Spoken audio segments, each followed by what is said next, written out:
If you've been out on Minnesota lakes in the past few years, you've probably noticed a lot of shorelines buffered in boulders, like this. These barricades of large rocks are known as riprap. Homeowners use them to stop waves and high water from eroding their shorelines. But riprap can bring a lot of problems. It doesn't slow down water running into the lake. It doesn't filter out nutrients like phosphorus that can pollute the water and cause algae blooms. And it doesn't provide any habitat for fish, frogs, turtles, or nesting loons. Lake experts say there are better ways to stop erosion from happening in the first place by keeping your lakeshore natural.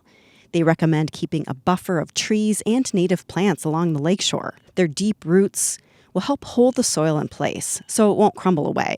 This is actually an example of what we're seeing of a stable undercut bank. Yes, the roots are exposed, which means likely long ago, there would have been some shoreline here. But the next question is, what's the solution to this? Do we move straight to riprap and say we need to harm armor this right away and solve the problem?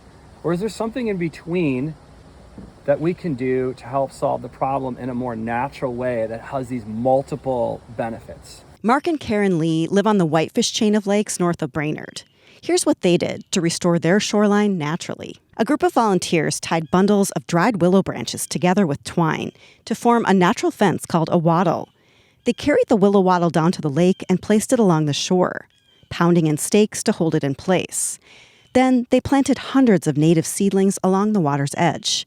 The plants will help prevent erosion and absorb nutrients before they get into the lake. At the top of the hill, the volunteers dug a trench. Using coconut fiber, they created a soil burrito, then filled it with compost and more native plants. It acts like a speed bump to slow water running downhill. This natural barrier will stop erosion and attract fish and wildlife. It's a better option than rock riprap to keep the lake healthy.